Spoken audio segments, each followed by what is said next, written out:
everyone. Hi. I'll kick off with a very brief introduction. I'm Kirit Bhatia. I have the pleasure of leading business development for Ripple, particularly focusing in on building financial use cases on the XRP ledger. And with me, Tianwei, would you like to introduce yourself, please? Thank you, Kirit. Good afternoon, everyone. My name is Tianwei. I'm the co-founder and CEO of StraitsX. So StraitsX is the issuer of XSGD, the one-to-one backed single dollar stablecoin for the last 5 years, and also most recently XUSD, which is the one-to-one US dollars backed stablecoin out of Singapore. Both stablecoin have been very fortunate to be recognized by MAS to be in early compliance for the upcoming MAS regulated stablecoin regime in Singapore itself. So we're like super lucky to have really the biggest stablecoin player in Singapore market and have Tianwei's time from his very unique perspectives on the industry, etc. So a little bit of backdrop really before we kick off. So stablecoins have really been around since the dawn of crypto, right? But over the last 3 or 4 years, their use and adoption has exploded, right? Like I think, 2020s, we were at about $3 to $4 billion in market cap. Today, it's over $150 billion. Stablecoins are supporting an array of use cases. And, we've seen some sizable traditional financial institutions, Visa, PayPal, Stripe, really embrace their use and what they can do and the power of them. So with that, Tianwei, how about we start off at a little bit at the macro level, zoom out a little bit. What's your read on the state of the market and where we are today? Sure. I think I share the same view. And for the folks that have been here from the very early on, you probably also see the same journey that the whole industry have evolved from initially being a very niche product that is something that is unique to the crypto folks, and a lot of folks will be a bit freaked out talking about stablecoin, for where it is today, where you start to see that beyond the speculative nature of being like the main way people, illicit activities are moving money, or how folks are trading online or trading on cryptocurrency, it becomes a mainstream discussion because of the disruptive nature of what it can actually provide in a real world use case, specifically in payments and programmable finance, right? So I think that is the trend that you're already seeing, that more and more mega operations like Stripe, and yesterday, as you heard about it, Grab, Ali, and even Amazon is looking deeply at this technology and how it can potentially bring about high efficiency in some of the things that they are doing today. And one of the trends that you've probably been hearing a lot about is, regulation clarity is also reaching higher maturity. So case in point, we all know that since last year during the FinTech Festival, MAS have taken a leap into this and been one of the tier 1 regulation in the world that have given clear guidelines of the upcoming regulated, or what they call well-regulated stablecoin regime, and give specifically guidance around how the treasury should be managed and what exactly will be known as a well-regulated stablecoin versus the algorithmic ones. And that's kickstart a bloom in one of our view across the globe, where many different jurisdictions start to see the same view. We have MiCA in Europe, and now I think folks that came from the Hong Kong FinTech Festival, HKMA have also done the same thing. So you're probably going to see a trend of more regulation clarity across the region, where all of the different jurisdictions will have its own view, hopefully uniform views around how regulated stablecoins should behave. And with that, will probably drive the next wave of adoption coming from more larger institutions, but more and more towards the more mainstream use cases that we would like to see more. And all of us probably share the same hope itself, is whereby I see a world that going to the future, a lot of us will be using stablecoin payments without even realizing it's happening. And some of that have been demonstrated to some of the demo that actually is going live today. So for folks that have seen it, just to iterate again, any users of Alipay Plus wallet today, if they come to Singapore, they'll be able to use their Alipay Plus wallet, scan any participating Grab merchant itself, make a payment as though they are making Alipay. All right, so to the end users, you'll get a real-time FX rate, you'll get a payment, you'll get a coffee, and they go. To them, this is just Alipay app, right? But to the merchant itself, this is GrabPay, right? Their EDC will pops up, payment get confirmed, they disperse their goods and services. And underlyingly, every single transaction, there will be XSGD being used for settlement real time. However, to the users, they would have not realized that it's happening. And to the merchant itself, it is the same Grab commercial. They don't have to sign up for a new payment method. And that is the world that we foresee, right? A lot of this behind-the-scene usage of stablecoin, which a lot more institutions are starting to look at it more seriously. You've said a ton there, right? And love to kind of spend a bit of time unpacking some of this stuff. I mean, you've just talked about a tourism use case where we talk about stablecoin, but stablecoin is kind of almost disappearing into the backdrop, and for the end user, it's just fiat currency, right? In your experience, what have been, XSGD has gone, I think, has achieved $8 billion of on-chain transactions. What have been some of the use cases that have powered that growth and that trajectory? I think it's so when we talk about stablecoin, use cases, we should go back into fundamentally what exactly is the benefit that it brings about. I think a lot of folks have been hearing a lot about the faster settlement, the real-time finality that it brings about. But I think the really truly exciting part is probably in the second part of this whole phase, whereby by design, because of the way of how blockchain works, the programmability part of it is where we are still barely scratching the surface, right?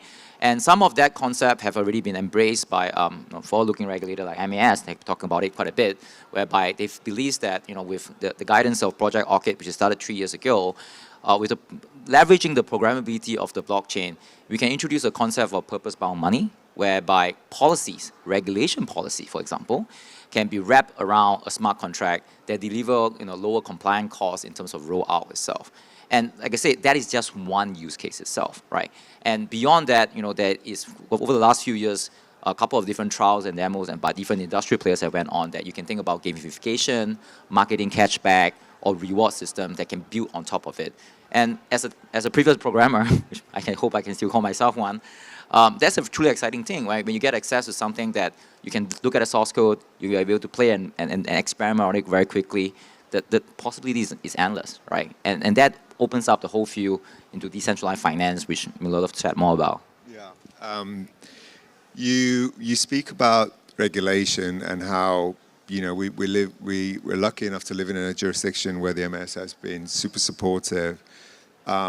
What's next for regulation in your perspective, right?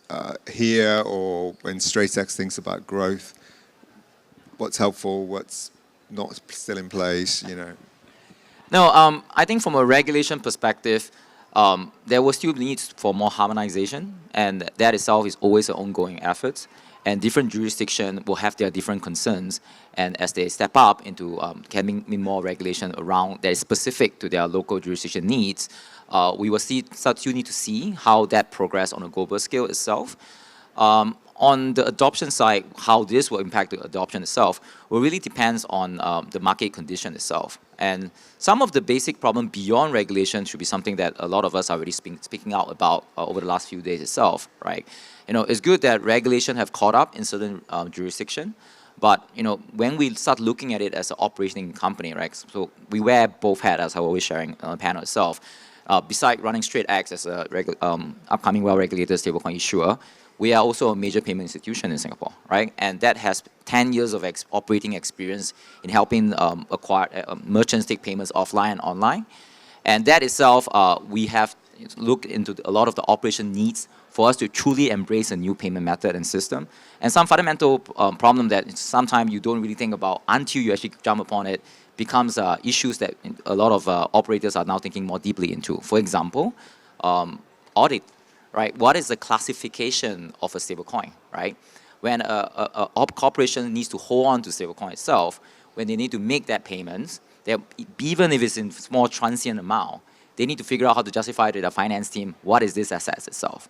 And what happens today is there's still no international well-regarded standards about how to classify stablecoin, even the regulated ones, right? So that is something that I feel there still needs some regulation and also the industrial push as a whole to help us get the what I call crossing the chasm, right? So before mega corporation and banks will be able to put their weight behind this and pushing the adoption of this kind of technology.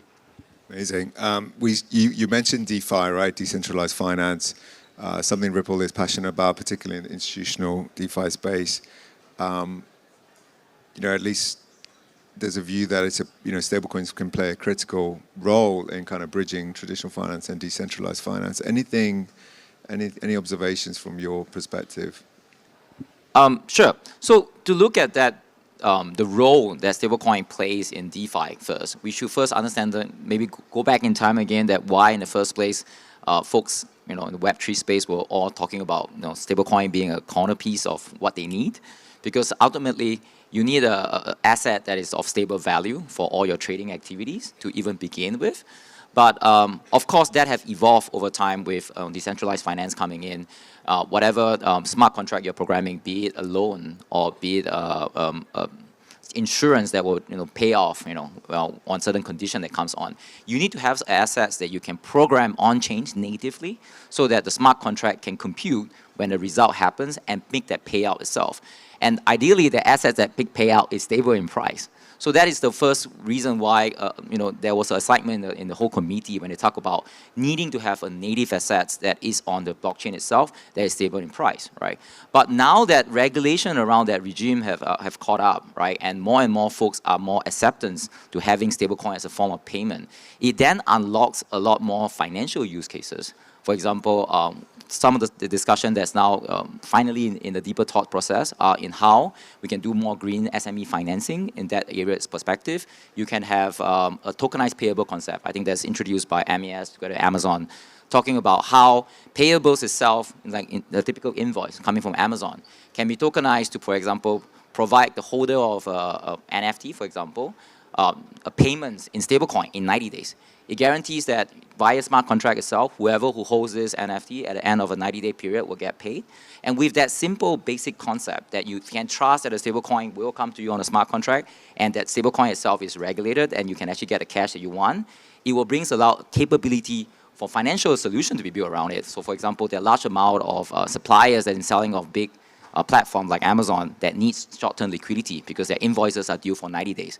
Now they can take a token like this and get a secondary sale immediately today at a discount potentially, but that will be something that is unseen of in the past, right? And because of the programmable nature of the blockchain, you can now do this at a fractional of a dollar of the cost. And that means that the ticket entry point of a typical loan like this. Like what I just described is just typical SME financing. I think a lot of folks in the audience have probably heard about it, participated or done it before.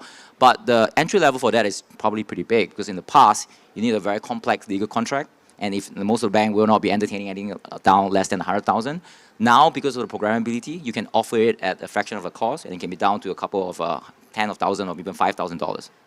Amazing. You know, it's always a pleasure speaking with you because you bring such passion to the topic, and which we share. In the interest of time, as you've hinted at it, you talked about it. The power of what stablecoins and blockchain and digital assets can unlock is so huge, and so many things to work on. In the short term, next 12 to 18 months, what are you most excited about for the space and for StraitsX itself?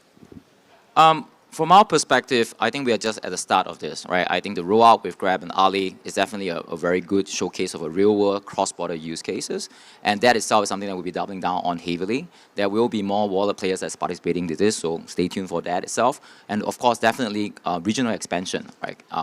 We have quite major footprint in Indonesia as well, and so that's something that we're really working very hard on. Hopefully, potentially travelers that are going to Indonesia or even potentially Thailand from some of the MOU just signed yesterday will enable that same experience of being able to do payments.